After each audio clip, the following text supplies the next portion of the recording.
life on you.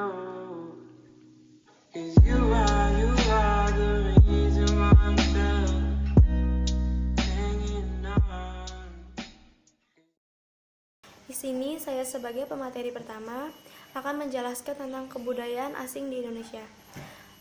Kebudayaan asing di Indonesia ini pada awalnya masuk ke Indonesia sejak mereka menjajah bangsa Indonesia. Selain itu, budaya asing juga masuk melalui perdagangan yang memang berkembang pada saat ini. Namun, pada saat ini perkembangan teknologi yang sangat pesat dan memudahkan kita untuk mengakses di semua bidang. Perkembangan teknologi ini juga merupakan faktor utama pemicu mudahnya budaya asing masuk ke Indonesia.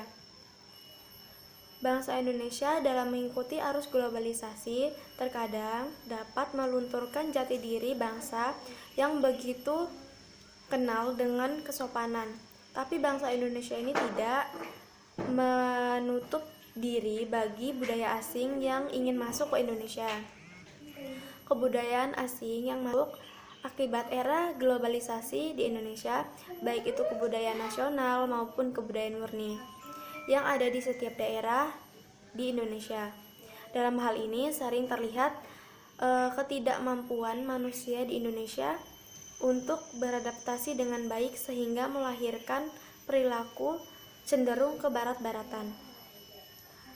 Hal tersebut terlihat dengan seiring orang-orang, terutama remaja Indonesia, dengan berperilaku menyimpang yang menyertai dan melahirkan pengaruh negatif dari budaya asing. Ini sangat merugikan dan meresahkan bagi bangsa Indonesia, karena itu dapat merusak moral bangsa. Namun, di samping budaya asing membawa pengaruh negatif terhadap moral remaja Indonesia, kita sebenarnya juga dapat meniru hal positif dari bangsa asing. Pengaruh positifnya adalah bisa melihat betapa orang barat itu sangat maju dalam bidang pendidikan, teknologi, sehingga negaranya menjadi negara maju. Selain itu, dapat merubah tatanan dan kehidupan masyarakat yang adil, maju, dan makmur. Selanjutnya yang B, media yang digunakan dalam budaya asing. Globalisasi berlangsung melalui saluran-saluran tertentu seperti media massa, peristiwa pariwisata internasional, lembaga perdagangan dan industri internasional, serta lembaga pendidikan dan ilmu pengetahuan. Yang pertama itu saluran-saluran globalisasi itu yang pertama media massa. Globalisasi diperoleh melalui media komunikasi atau massa seperti radio, televisi, surat kabar, film, dan internet. Globalisasi melalui media massa ini telah membuat dunia menjadi seolah-olah tanpa batas. Yang kedua, pariwisata internasional. Pariwisata internasional ini juga berkembangnya sektor pariwisata internasional ini berpengaruh terhadap penyebaran arus globalisasi. Kegiatan pariwisata internasional ini melibatkan banyak negara, dapat dilakukan dan mudah karena adanya kemajuan sarana transportasi dan teknologi. Media yang digunakan yang ketiga yaitu lembaga perdagangan industri internasional. Globalisasi dalam perdagangan internasional ditandai dengan adanya pasar bebas. Dalam era ini, setiap negara berlomba-lomba untuk mengembangkan keunggulan komparatifnya untuk menarik para investor dari luar negeri. Dampak pengaruh budaya asing. Adapun dampak negatif lain yang timbul karena adanya budaya asing yaitu sebagai berikut. Yang pertama, masuknya paham-paham barat yang dapat merusak moral bangsa. Yang kedua, lunturnya jiwa nasionalisme bangsa.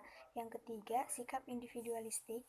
Yang keempat, melunturkan cinta akan bangsa dan budaya sendiri. Yang kelima, gaya hidup yang bersifat konsumtif. Yang keenam, budaya barat yang dikenal dengan konsep liberalisme. Sedangkan dampak positifnya dari bangsa asing adalah sebagai berikut. Yang pertama, dapat menguasai iptek. Yang kedua, perubahan tata nilai dan sikap. Yang ketiga, berkembangnya ilmu pengetahuan dan teknologi. Yang keempat, terjadi akulturasi budaya. Yang kelima, dapat mengikuti mode pakaian. Yang keenam, penggunaan bahasa-bahasa lain. Yang ketujuh, munculnya ide-ide baru dapat membantu kemajuan iptek. D. Mempertahankan budaya Indonesia. Berikut ini adalah beberapa cara mempertahankan kebudayaan Indonesia agar tidak terpengaruh oleh kebudayaan asing yang bersifat negatif.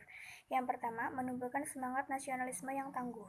Yang kedua, menanamkan dan mengamalkan nilai-nilai Pancasila dengan sebaik-baiknya. Yang ketiga, menanamkan dan melaksanakan ajaran agama dengan sebaik-baiknya. Yang keempat, selektif terhadap kebudayaan asing yang masuk ke Indonesia. Yang kelima, memperkuat dan mempertahankan jati diri bangsa agar tidak luntur. Contoh budaya barat Indonesia. Yang pertama, musik. Musik itu contohnya musik rock and roll, reggae, remix, dan lain sebagainya. Yang kedua, fashion. Contohnya gaun, bikini, dress, dan sebagainya. Yang ketiga, tarian. Contohnya breakdance, tango, waltz, cha-cha, dan ballet. Yang keempat, kuliner. Contohnya pizza, hamburger, hotdog, spaghetti, sosis, keju, yogurt, dan mentega. Yang kelima, bahasa. Contohnya bahasa Inggris, bahasa Belanda, dan lain sebagainya. On your